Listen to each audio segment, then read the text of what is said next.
আসসালামু আলাইকুম। সবাই কেমন আছেন? আশা করি সবাই অনেক ভালো আছেন। আল্লাহ আপনাদের সবাইকে ভালো রাখুক, সে দোয়াই করি।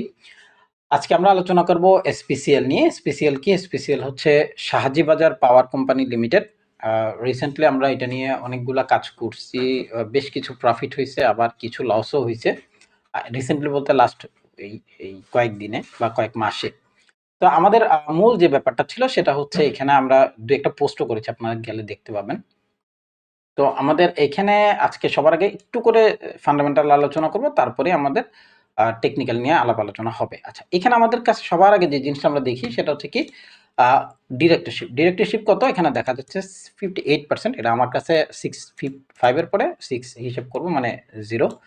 তারপর হচ্ছে এটা হচ্ছে 23% পাবলিকের কাছে, আর কোম্পানি ইনস্টিটিউটের কাছে আছে এই পরিমাণ। আচ্ছা, এখন ফ্যাক্ট হচ্ছে ইনস্টিটিউট কিছু কিনে নিয়েছে কার থেকে? পাবলিক থেকে। কতটুকু কিনেছে চলেন এটার একটা এস্টিমেশন দেখি। এটা ছিল 18, এখন হয়েছে 1891, মানে মাঝখানে একবার ড্রপ করে আবার কিছু টুকটুক করে ওরা কিনেছে, মানে বের হয়েছে এবং কিনেছে। এটা কবে? নভেম্বরে অলরেডি টেক করেছে। তো এখন দেখা যেতে পারে ডিসেম্বরে গেলে কিছুটা বের হয়ে গেছে, যেহেতু প্রাইস ড্রপ করছে। আচ্ছা, শেয়ার সংখ্যা কম, অনেক বেশি না, অনেক কমও না, দুইটা মিলিয়ে টোটাল শেয়ার সংখ্যা মনে হয় 18 কোটি। হ্যাঁ, 18 কোটি।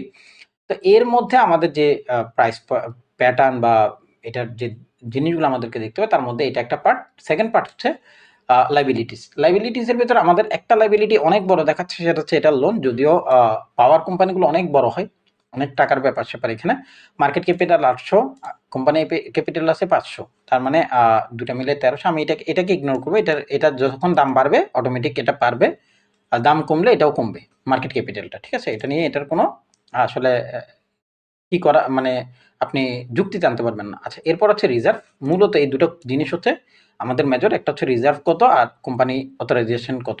তো দুটো মিলে 900 কোটি। আমাদের লোন আছে 600, 200 বা 300 কোটি ধরে। তো 1:3, খুব ভালো, খারাপ না। অনেক খারাপও না, অনেক ভালো না। এটা যদি এই শর্ট টার্মের জায়গায় লং টার্মে হতো, আমাদের জন্য জিনিসটা অনেক ইজি হয়ে যেত, মানে মেজারমেন্ট করা। আচ্ছা, কেন মেজারমেন্ট করা ইজি হতো এগুলো নিয়ে এত কাহিনী করার দরকার নেই, এগুলো আমাদের জানার দরকার নেই। চলেন এরপরে যে মেজর জিনিসটা আমাদেরকে দেখতে হয় সেটা হচ্ছে এইটা। এখানে আমরা যদি তাকাই, আমরা দেখতে পাচ্ছি এখানে পরপর দুটা কোয়ার্টার আমাদের পজিটিভ ছিল লাস্ট ইয়ারে, যেটা এই বছর এসে হিউজলি নেগেটিভ দেখাচ্ছে ওই একই একই টার্মে। হ্যাঁ, তো এটা যেহেতু আমাদের নেগেটিভ, এবং লাস্ট 4টা যে কোয়ার্টার, এখানে দেখেন -1 থাকার কথা, সেখানে 99 আছে। এখানে 1 থাকার কথা, এটা 5, এটা 1 থাকার কথা পজিটিভ, সেখানে 7.5-এর মতো, আর এখানে 3-3 ঠিক আছে। তো আমাদের এখন যেটা করতে হবে সেটা হচ্ছে এটা আমাদের ক্যাশ ফ্লো যেটা, সেটা অলরেডি মাইনাস টোটালি। এটা মাইনাস, এটা মাইনাস, বাকিগুলো মোটামুটি পজিটিভ। এটা এখন পর্যন্ত পজিটিভই আমি ধরে নিলাম। চলুন এটুকু পজিটিভ নিয়ে আমি সামনের দিকে যাই। আর আমি এখন পর্যন্ত এটাকে পজিটিভও ধরলাম না, নেগেটিভও ধরলাম না, দুটা মাঝামাঝি সামনে সামনে রাখলাম। ঠিক আছে, চলুন এবার আমাদের যে মূল ব্যাপারটা, এটা হচ্ছে আজকে হচ্ছে আমি গাজী উমর ফারুক। আপনার আমার হোয়াটসঅ্যাপ নাম্বার এটা, আর এটা 15 তারিখ, আজকে ডিসেম্বরের, যাই হোক, ডাজেন্ট ম্যাটার। তো আমাদের এখন এইখানে যে এরিয়াগুলো আমরা মার্ক করে রেখেছি, এগুলো মান্থলি এর বেসিসে। সবার আগে আমাদের লাস্ট লো হচ্ছে, একেবারে লাস্ট লো যখন প্রাইস শুরু হয়েছিল সেটা ছিল 26 টাকা। এরপরে রিসেন্টলি প্রাইস ড্রপ করে এইটুকু। এটা হচ্ছে অক্টোবর মাসে গত বছরের। আজকে 2025 সালের অক্টোবরে এসে দেখা যাচ্ছে কি প্রাইস এখানে টেক করেছে অক্টোবরে এখানে। ঠিক আছে, এখন এই যে প্রাইসটা নিচ থেকে উপরের দিকে যাচ্ছে বা গেল, এখানে আমাদের কাছে সব থেকে মেজর প্রাইস যেটা সে সাপোর্ট করেছিল সেটা ছিল 34 টাকা 60 পয়সা। এটা হচ্ছে আমাদের মেজর প্রাইস। এই প্রাইসকে আমি আপাতত ইগনোর করলাম, এটা আমাদের কোনো কাজের জিনিস না। আমি বরাবরের মতো, যেহেতু এইখানে আমাদের একটা ব্রেক আছে, সেটা কত? 43 টাকা 20 পয়সাতে এই যে ক্যান্ডেলটা ব্রেক করেছিল, তারপর যখন ড্রপ করে আমাদের এখানে এসে সেটা কি করে? সাপোর্ট করে। তো এখন যদি কোনো কারণে প্রাইস যেহেতু এখানে ব্রেক করেছে ক্যান্ডেল, এখানে কিন্তু ক্যান্ডেল ব্রেক করে না। আমরা যদি দেখি, দেখেন এটার যে লাস্ট হাই আছে, এটার লাস্ট হাই কোনটা? এটার লাস্ট হাই এইটা।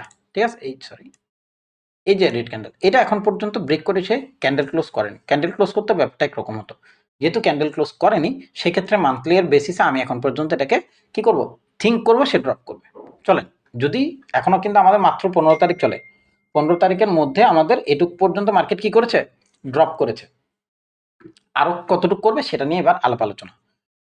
চল, এবার এখানে যদি আমরা আসি, আমরা এখানে আসার পরে একটা জিনিসের দিকে একটু নজর দেব। এটা আমি বলছি না এটা 100% কিছু। একটা জিনিস মাথায় রাখবেন, পুরো মার্কেট আপনি যখন অ্যানালাইসিস করতে যাবেন, আপনাকে একটা জিনিস মাথায় রাখতে হবে, আপনি এইখানে যেই চার্টিং বলেন, অ্যানালাইসিস বলেন, যাই করবেন আপনাকে এটা মাথায় রাখতে হবে, আপনি প্রবাবিলিটি গেম নিয়ে ট্রেড করছেন বা কাজ করছেন। প্রবাবিলিটি কি? 50-50 চান্স।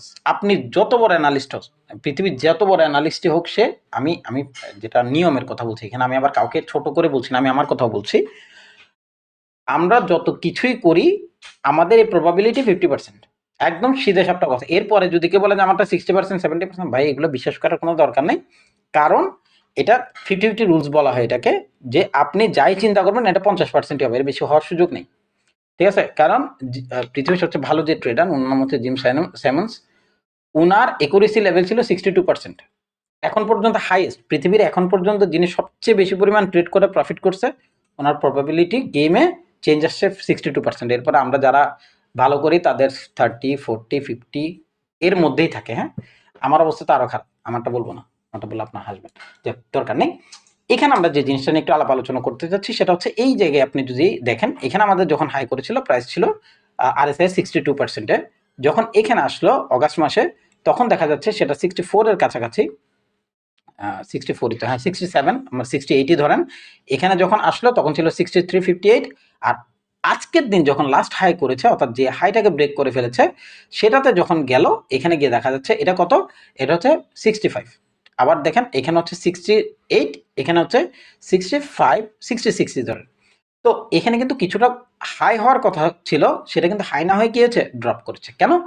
মার্কেটের যে ভ্যালিডিটি বা মার্কেটের যে ধরনের মুভমেন্ট হয়, এটাকে আমরা RSI যেটাকে বলি, এটা হচ্ছে রিলেটিভ স্ট্রেংথ ইন্ডেক্স। অর্থাৎ যে স্ট্রেংথ নিয়ে এতদিন পর্যন্ত মার্কেটটা বাই করছিল সেটা কিন্তু স্ট্রেংথ হারাইছে। অথচ দেখেন প্রিভিয়াসের যে মুভমেন্টটা উঠেছে তার থেকে কম ক্যান্ডেল কিন্তু এখানে, এবং তার থেকে বেশি এখানে মুভমেন্ট করেছে, এখানে কিন্তু তার কাছাকাছি মুভমেন্ট করার পরে স্ট্রেংথ কিন্তু পায়নি। তো এই যে ব্যাপারগুলো, এরা এটাকে ইন্ডেক্সটা মাপে, অর্থাৎ বাইং এবং সেলিং এর দুটোটা প্রেশারাইজ যে অবস্থায় থাকে, সেটাকে ওনারা নিয়ে এসে এখানে এটাকে কি করে ক্যালকুলেট করে দেন আমাদেরকে দেখায়। তো আমার কাছে এখন পর্যন্ত এখানে সেরকম কোনো কিছু চোখে নাই যেটা নিয়ে আমি আপনাকে ওয়ার্ন করব। তবে আমাদের একদম প্রথম জিনিস হচ্ছে, প্রাইস যখন ড্রপ করবে, ড্রপ করে অ্যাটলিস্ট প্রাইস 39 টাকা 41 পয়সা পর্যন্ত তাকে আসতে হবে। বাট এটার নিচে যখন আসবে 43 টাকা 20 পয়সা এর নিচে, তারপরে হচ্ছে আমরা থিঙ্ক করব যে আমরা এরপরে কি করতে যাচ্ছি। এরপরে যেটা করবো সেটা আমরা ডেলিতে যাব। কেন? আমরা এতক্ষণ পর্যন্ত আপনাকে যা দেখাচ্ছি মান্থলি, উইকলি, ডেইলি, এটা আমাদের কি, এটা আমাদের টপ ডাউন অ্যানালাইসিস। তো টপ ডাউন অ্যানালাইসিসে যখন আমরা যাই, তখন আমরা টপ থেকে ডাউন পর্যন্ত যা কিছু আছে সব দেখতে হয়। তখন হয় কি, আমাদের কাছে একটা ক্লিয়ার পিকচার আসে যে আমরা আসলে পরবর্তীতে যদি ডিসিশন নিই এই কাজটা করার জন্য, তাহলে আমরা এটা পাবো। যদি এই ধরনের ডিসিশন হয় তাহলে ভালো হবে কি খারাপ হবে। তো চলেন আমাদের ডেইলি বেসিসের দিকে যদি তাকাই, তাহলে আমরা দেখতে পাবো প্রাইস এখানে 2 দিন 3 দিন ওঠার পরে প্রাইস একটু ড্রপ করেছে, দেন আবার হাই করার ট্রাই করেছিল, এখানে কিছুদিন হোল্ড করেছে, হোল্ড করে উপরে যাওয়ার চেষ্টা করেছে, দেন নিচে আসছে। কিন্তু এই যে এতগুলো কাজ করেছে, এই আজকে 1 2 3, এখানে 4 5 6 7, এই যে 7 দিন ধরে মার্কেটটা ড্রপ করছে, মার্কেট কি এখন কনফার্ম করেছে সে সেল করবে? না, এখন পর্যন্ত সে সেল কনফার্মই করেনি। আসেন কখন কনফার্ম করবে সেটা নিয়ে আলাপ আলোচনা করে। প্রথম তাকে এটা ব্রেক করতে হবে। ফার্স্ট অফ অল হচ্ছে কত, 46 টাকা 10 পয়সা তাকে ব্রেক করে ফেলতে হবে। আচ্ছা, 46 টাকা 10 পয়সা ব্রেক করার পরে সে কি করবে? সে এই জায়গাটায় আসবে। কোন জায়গাটা? এটা, এটা তার তখন সাপোর্ট লেভেল হবে। কেন? তার কারণ হচ্ছে প্রাইসটা যখন এত লম্বা একটা রান করেছে, এই যে লম্বা রান, কোথায়, সরি, এই যে একটা এত বড় মুভমেন্ট করেছে, তার হাইটা হয়েছিল এখান থেকে, তার মানে সে এখান থেকে কম বেশি কি করবে, মুভ করবে। এবার আসবো আরেকটা জিনিস নিয়ে, সেটার নাম হচ্ছে ফিবোনাচি, যেটা আমার সবথেকে ফেভারিট টুল। এটা কিন্তু কোনো ইন্ডিকেটর না, এটা একটা টুল। এটা প্রথমত সে 50% এর নিচে, 61 এর লেভেল এখানে, এবং এই যে ক্যান্ডেল, এটা আমাদের একটা ইনসাইড বার। ওয়াই ইনসাইড বার? চলেন এটাকে আমি একটু মেজারমেন্টে নিয়ে আসি, আমি আপনাদেরকে দেখানোর জন্য। ইনসাইড বারটাকে এই এই এই এইখানে আসি, দেখেন এখানে আমরা যদি এটার ক্যান্ডেলটাকে ধরি, এটার লাস্ট লো কত, এখানে এখানে লোটা পাবো। লোটা কত? লো হচ্ছে 41.40, আর এই ক্যান্ডেলের লো হচ্ছে 41.50। তার মানে এটা আরো লো, তার মানে আমাদের এইটাকে আমরা ইগনোর করে আমরা চলে আসবো এইটাতে। এটা আমাদের মেজর ক্যান্ডেল। হ্যাঁ, আমি এটাকে আপাততর জন্য রাখি দিন, ওটাকে রেখে এখানে আসবে ডিসিশন, এখান থেকেও নিতে পারে, এখান থেকে নিতে পারে। তবে একদম লাস্ট হাই যেটা, সেটা হচ্ছে 43.40, এইখান থেকে ডিসিশন নেওয়ার চান্সেস বেশি। কেন? এটা 61 এর লেভেল, এর নিচে। ঠিক আছে, তো এখান থেকেও মার্কেট কোন একটা ডিসিশন দিতে পারে। আচ্ছা, এবার আসবো আমরা যদি এই যে সুইংটা আছে, এই রানিং সুইং, এখান থেকে যদি ট্রেড করে আমাদের ট্রেড প্রবাবিলিটি বা আমরা প্রফিট করার পসিবিলিটিস কতটুকু। এখানে ট্রেড প্রবাবিলিটি বা ট্রেড করে প্রফিট করার প্রবাবিলিটি কিন্তু কিছুটা কম। কেন? সবার আগে সেটা নিয়ে এবার একটু আলাপ আলোচনা করি। আমরা যদি এই লাস্ট লো থেকে লাস্ট হাই পর্যন্ত যাই, দেখা যাচ্ছে 50 এর যে লেভেল সেটা আমার সাথে মিলে, অর্থাৎ 50% আপনি মাত্র তখন পাচ্ছেন। কিন্তু 61 এর লেভেলটা কোথায়? এখানে। আমরা যদি লাস্ট লো লাস্ট হাই ট্রেড করি, থিঙ্কিং করি, আমাদের ফার্স্ট এরিয়া স্টার্ট হবে এটার নিচে আসার পর, কত? 42-65 এর নিচে। তো আমাদের দুটা মিলে আমাদের একটা অ্যাজাম্পশন আসে যে না, এটুকু যদি আমরা পাই তাও আমাদের কি লস 50% কাভার হয়ে যাবে। এটা একটা পার্ট। তবে আমি কখনোই বলবো না হুটহাট কোনো ধরনের বাই করার জন্য। আপাতত এই প্রাইস যতক্ষণ আসতেছে না ততক্ষণ, কত? 39-51। কেন?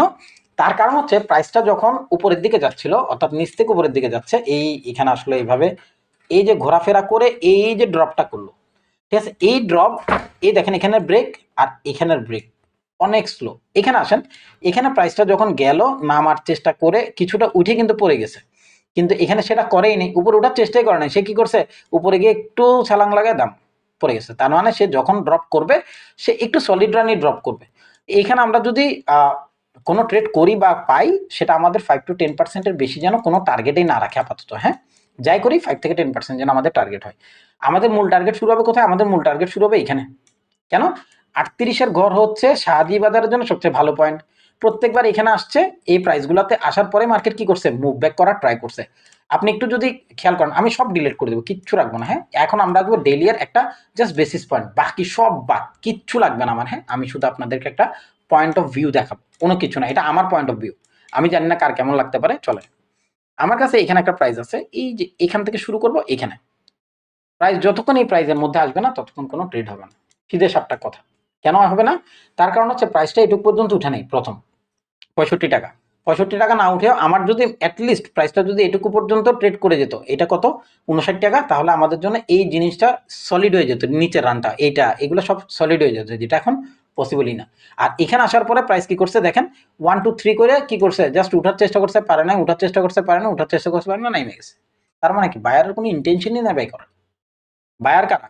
ইনস্টিটিউট, যারা বড় মোটা অঙ্ক টাকা এখানে ঢালে। আমার ভিডিও অনেক লম্বা হয় ভাই, সরি, আমি আসলেই চাইলেও ছোট ভিডিও বানাইতেই পারি না, এটা আমার একটা দোষ।